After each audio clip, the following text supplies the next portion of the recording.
Okay, so I wanted to talk about a little bit different way when you're running into brick walls, and you're trying to figure out whether or not it's just in genealogy versus paternity or anything like that. There's other ways that you need to actually think about what you're doing so that you can figure out the best ways in order to compare. Now, in this situation, I'm comparing these two kids, Elfaus and Long 12. And the reason why I'm comparing those is because Elfaus is my great aunt, and Long 12 is my second cousin once removed. And the reason why I'm using the Long, because I am actually looking for Elfaus's um, grandmother's father. We don't have a whole lot of information except for the name that was put on the birth or the death certificate, being O'Dowd. But the problem is that you never know exactly if all the information is correct based on where it came from. Um, I have very little information to go on them, otherwise than a mark from her mother that said that she was married to him, but I have no real evidence of who this Joseph O'Dowd person is.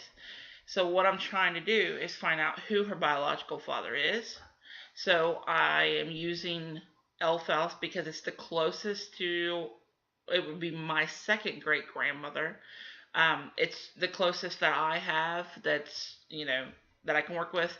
And then the reason why I'm using Long is because she matches Elfels on the paternal side, and that's the closest that I have that I know how they match. So that works out for me. The first thing that I want to do is pull open the people who match both kits or one of two kits. I go through. I will check off everybody. Now I've done this in previous videos, but I just wanted to talk about a little bit something else. Now, what's going to happen here after I open up the chromosome browser? Um, I've already looked at this a million times, so I'm just going to go down here and I'm worrying only about chromosome 17. I've actually went through. I've been in contact with a couple of these people building trees. Now the way that I'm building trees, because I want to further the information than just what little bit of information that some of these trees are. So I know that um, Jim is the tree that I just pulled up. I have been working on his paternal side because his maternal side, she doesn't even know any information about it, so it's a brick wall down here. But something that's popping out to me right away when I started working on Jim's tree is John Reynolds and Harriet Gallagher.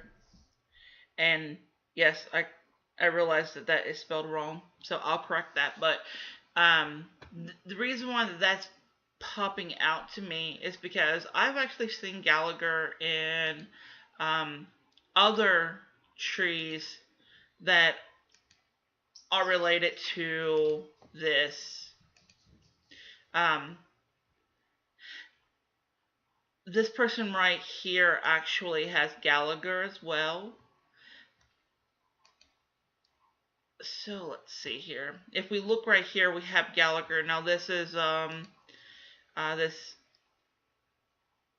this person's tree, and then the other one is Jim's tree.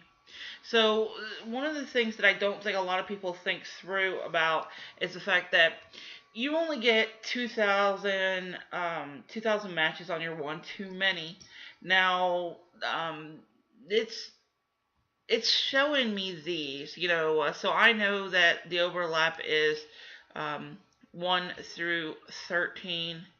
But once you already get all the way down here, if I was to go back and search the one too many, it doesn't even pull these people, pull them up on the one too many because they're below everybody else.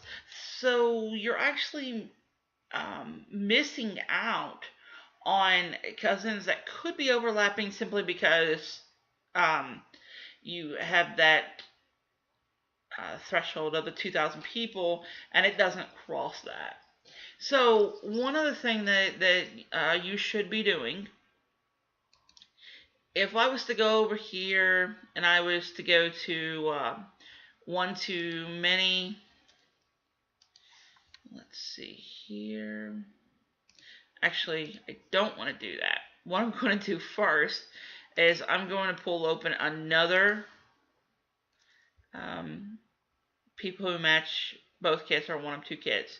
Now I'm going to pull that person up, but what I'm also going to do is I'm going to go on and steal this kit number, and I'm going to go over and display the results on here as well. Now that gives me a list of people as well. Now some of them are going to be the same and whatnot that you start thinking about. Since I originally compared Elfhouse and Lung 12, what I'm trying to look at is to see if it's going to pull up anybody else.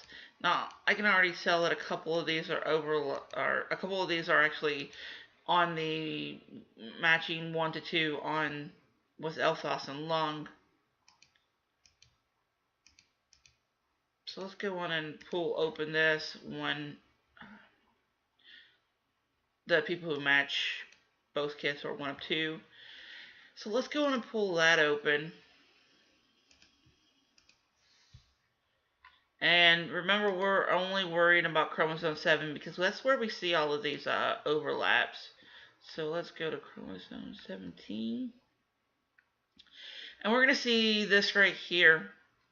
Now this is fairly consistent. You know, it matches 1 through 9. If we go over here and we look, ignoring number 14 and 15, so we're only looking through 1 to 13.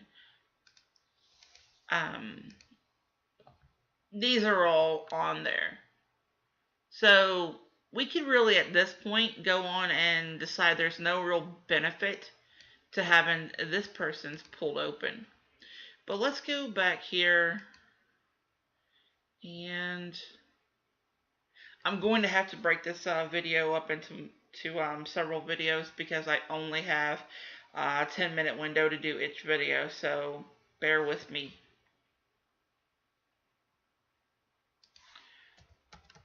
So let's pull GDmatch back open. We're going to sign in again. We are going to go right back over here to match 1 or 1 of 2 kits. We're going to go on and pull open Elfhouse against this one,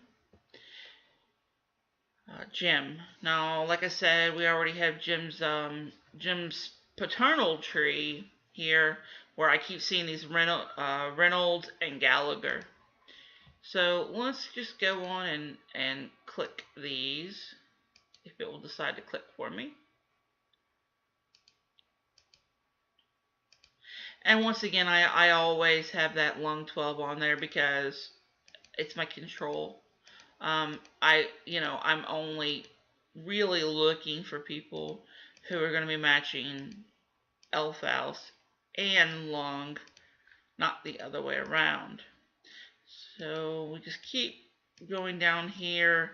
I always take the top one of matching unless I just miss it by accident. And I just go on and skip over those other ones.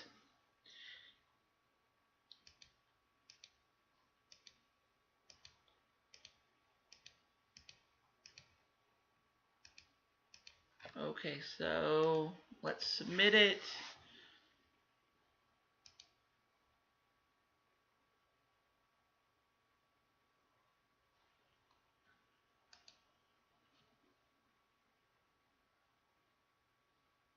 And now I'm going to stop right here so that I can start another recording. So that was part 1.